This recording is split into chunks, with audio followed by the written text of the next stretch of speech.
que la batalla brutal entre Kanon y Radamantis podría haber cambiado el curso de la Guerra Santa por un detalle que se pasó por alto. Además, realmente Seiya y Sean podrían haberse enfrentado a Minos, quien fue sustituido por Lune, a quien no pudieron derrotar. Además, ¿habías notado todas las referencias a la futura saga de Zeus y la filosofía de los dioses en contra de los humanos? Bienvenidos, caballeros y sentias de Atena. ¿Están listos para sumergirse en el fascinante infierno de Hades? Pues comenzamos con este análisis review con curiosidades y un versus entre anime y manga de las ovas de Hades, capítulo Infierno.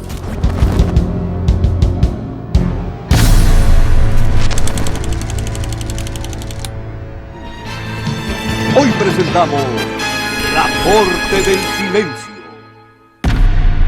Antes de continuar, si aún no has visto la recopilación de los videos de las ovas de Hades, en la descripción y comentario fijado te dejo la lista de reproducción completa para que no te pierdas ningún video. En el silencio espectral del Palacio del Juicio, Seiya y Sean se enfrentan al destino de las almas. La naturaleza del juicio es un enigma para Sean. Un espectro exige silencio ante el Lune de Balrog, el sustituto de Minos, y la tensión se rompe con el estornudo de Seiya, resultado de su travesía por el Aqueronte, provocando la burla del santo y la irritación de Lune, quien reprende a Marquino de Esqueleto por su ruido. En eso Lune se presenta como el juez celestial, listo para asignar presiones sobre sus pecados. Exige los nombres de los santos, quienes niegan haber cometido actos merecedores de juicio, revelando su misión contra Hades y su despertar del octavo sentido. Lune busca infructuosamente sus nombres en el registro y Seiya, bastante desafiante, proclama sus identidades y sus objetivos. ¡Soy un caballero de Atenas, Seiya de Pegaso! En eso Marquino informa sobre la llegada de los santos a la primera prisión, siguiendo su destino a manos de Lune, quien está decidido a juzgarlos en vida, mostrándole a Seiya las visiones de su pasado, donde ve su crueldad infantil y las vidas cegadas en batalla que tuvo. En eso Lune sentencia a Seiya a ir al infierno de sangre hirviendo, pero la cadena de Andrómeda lo detiene, asombrando a Lune, y la mirada de Sean perturba a este espectro, quien lo llama señor, recordándolo a Hades, una similitud que inquieta bastante a Lune. Y el juicio de Sean comienza, pero él detiene el látigo, aceptando la muerte como expiación, aunque cuestionando la justicia que condena actos de supervivencia y emociones humanas. En eso Lune desestima sus reflexiones, afirmando que su deber es únicamente juzgar, y el látigo captura a Sean, quien se resigna lamentando el daño causado, y su cuerpo es destrozado, a diferencia del destino de Seiya. Perdónenme, tal vez esté demasiado cansado para seguir luchando. Lune, ahora confundido por el parecido que Sean tiene con Hades, es arremetido por la voz del dios, exigiendo la recuperación de su cuerpo, y Lune busca desesperadamente los restos de Sean, encontrando solamente el casco, cuando Radamantis aparece cuestionando su actuar, ya que resultó todo ser una ilusión. En eso Radamantis nota que hay un poder superior a los de Seiya y Sean en este lugar, cuando Kanon de Géminis ahí se revela, admitiendo haber engañado a Lune para que lo llevara con Hades, y en eso Radamantis lo reconoce como el traidor de Poseidón, y Lune ataca furiosamente, pero Kanon lo derrota con facilidad, acusándolo de usurpar el juicio divino. En eso Radamantis se enfrenta con Kanon, quien esquiva sus golpes, recordando la esencia de la barrera de Hades, y Seiya se une a Kanon, quien a pesar de su alianza con Atena, humilla a los santos de bronce, y Kanon enfatiza la necesidad de luchar por proteger, dejando el juicio final a los dioses. Así que Seiya y Sean continúan su camino, y Radamantis ataca a Kanon con la gran caución, hiriéndolo gravemente, y Kanon responde con otro ataque, inmovilizando a Radamantis para luego usar su Satán imperial. Pero la llegada de los espectros, con la orden urgente de Atena, irrumpe el ataque, y Radamantis se retira, advirtiendo a sus subordinados de no atacar a Kanon. Pero los espectros atacan al Dorado, quien los aniquila con su explosión de galaxias, evocando el recuerdo de su hermano Saga. ¡Explosión de galaxias!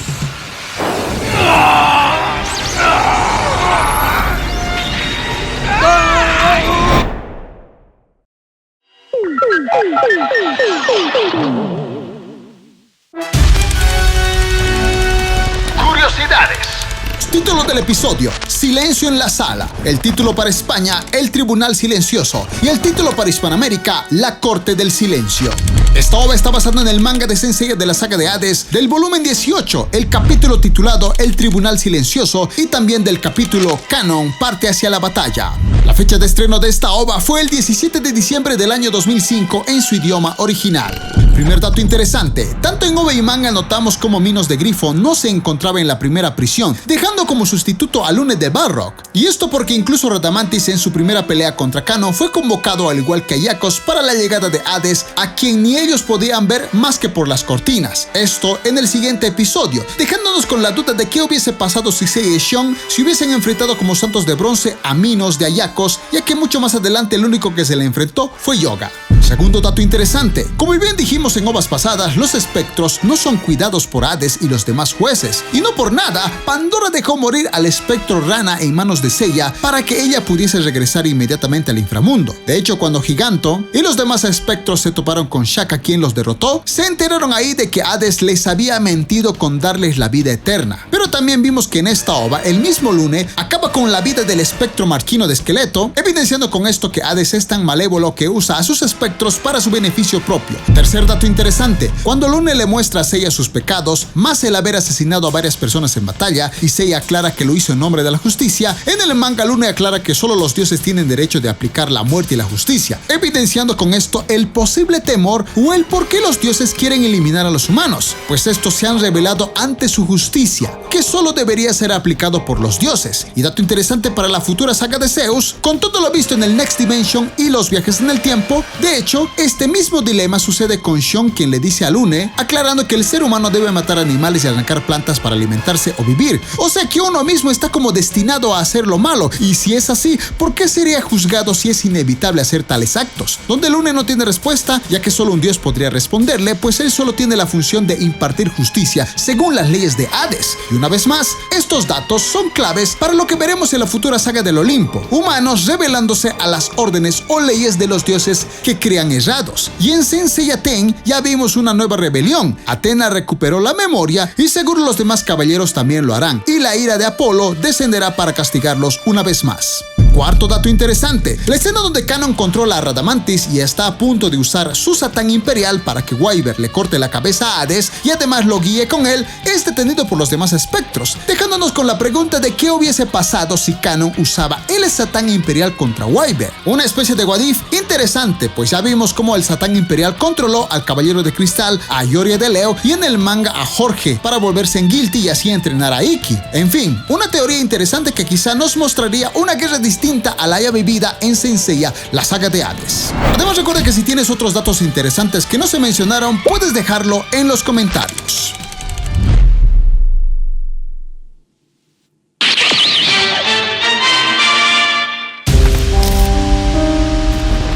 Diferencias entre manga y anime. Primero, cuando Seiya y Xion se topan con Marquino de Esqueleto y este les pide no hablar y contener la respiración, y donde Seiya estornuda fuertemente debido a un mojazón que tuvo en el río Aqueronte, en el manga esto es mucho más gracioso porque Marquino les pide, aparte de no hablar y respirar, no echarse pedos. Y sí, Seiya se suelta un gasecillo oloroso que incluso Lune culpa de esto a Marquino, quien molesto susurra que él no se lanzó ese pedo. Segundo, la escena donde Lune usa su látigo para eliminar a Xion, en la ova se aclara que el látigo se aprieta más fuerte según la cantidad de pecados, pero en el manga es diferente, pues las vueltas del látigo alrededor del cuerpo de Xion son por las cuentas de cada uno de sus pecados. Tercero, la turbia escena donde Xion es eliminado por Lune, se puede ver la escena sangrienta, pero no como en el manga donde es más gráfico, donde literalmente vemos pedazos sangrientos del cuerpo de Xion.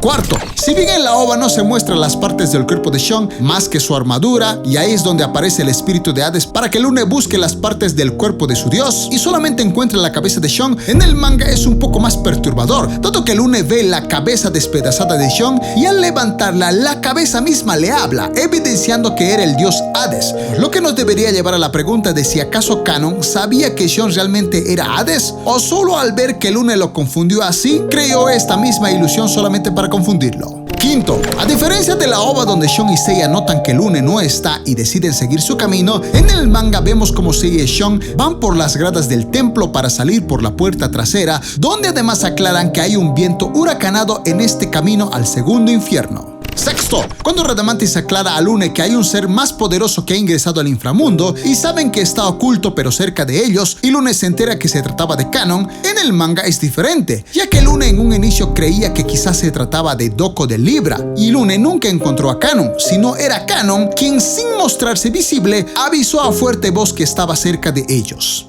Séptimo, como sabemos, en esta ova es donde nos enteramos que Radamantis pudo vencer a 3 dorados únicamente porque en el castillo de Hades a los santos se les reducía el poder a una 10ª parte. Y como dije en ovas pasadas, las primeras 13 ovas de la saga de Hades Santuario no fueron tan fieles al manga, a diferencia de estas 12 ovas del capítulo Infierno, pues en el manga Radamantis nunca humilló a los dorados y mucho menos destrozó sus armaduras como lo visto en la ova. Pero en ambos casos, Wyvern creía que sí podía vencer fácilmente a un dorado, cosa que obviamente no fue cierta. Octavo, la escena donde Seiya y Shon se alegran de ver a Kano de su lado como aliado y este los expulsa con su Cosmo. En el manga la escena es un poco diferente, puesto que Kano los expulsa, pero con un ataque similar al que usó Saga para expulsar a Giganto.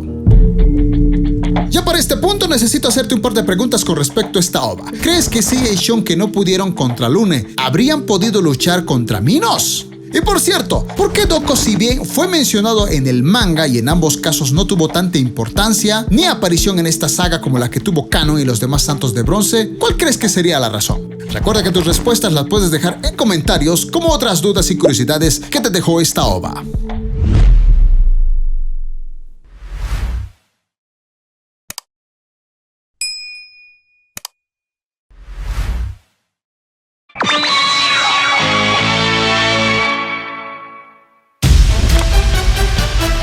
El versus, ¿qué es mejor, manga o anime?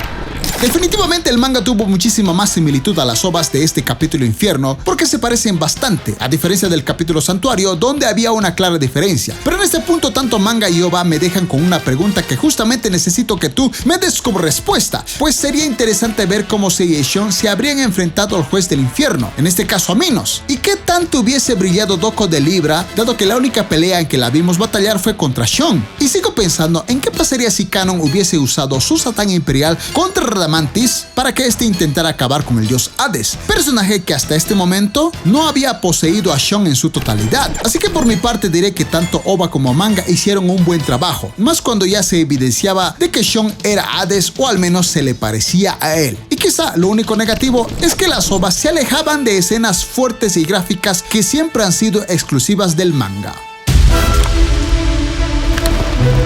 Puntuación. Con respecto a la ova, me agrada que se parezca mucho al manga, al menos más que el capítulo Santuario. Y si bien hubo cosas que pasaron por alto, como que en la batalla entre Wyvern y Kanon los vientos huracanados no se vieron como en el manga, y más seguro por el poco presupuesto que habían dejado dada su baja calidad, a la ova le doy 3,5 estrellas de 5. Y con respecto al manga, definitivamente tiene buenas cosas y más que divertidas. Y si bien no es el plus de Saint Seiya, siempre se vio y sí dio mucha risa ver cómo uno de los castigos del juzgado era no echarse gases, algo bastante cómico para un lugar tan serio. De hecho, me agrada la mención de Doko como un dorado poderoso capaz de engañar a los espectros, pues daba la impresión de que Doko en batalla sería sabiduría total, cosa que tristemente no se vio. Por eso al manga le doy 4 estrellas de 5, dejando al manga como ganador. Pero tú en los comentarios me dirás cuál es tu puntuación tanto para ova y para manga.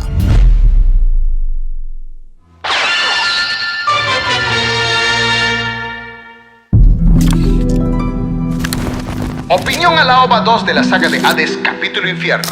Es un acierto ver las similitudes entre manga y ova, y aquí realmente vemos una gran similitud, lo cual es disfrutable, pero también vemos cómo Kurumada dio detalles que nos ponían a pensar en posibles eventos diferentes en cuanto a estas peleas, como el hecho de no saber qué pasaría si Kanon hubiese usado el Satán Imperial contra Wyvern, cosa que arruinaría también la trama, dado que Shon aún no poseía a Hades en su totalidad, y quizá pues Kanon se adelantaría a Athena y Shaka, cosa obviamente que nunca sabremos pues no sucedió, pero a la vez le dio un sentido a esta historia para mostrarnos más acerca de este infierno, el cual era un mundo completamente distinto a la Tierra. El camino al segundo infierno era un viento huracanado que justamente en la ova no se vio para nada, ya que hubiese sido de las cosas más alucinantes que hubiésemos visto acerca de este inframundo. Pero ya tú me dirás en comentarios qué te gustó más, la ova o el manga de la saga de Hades, capítulo Infierno.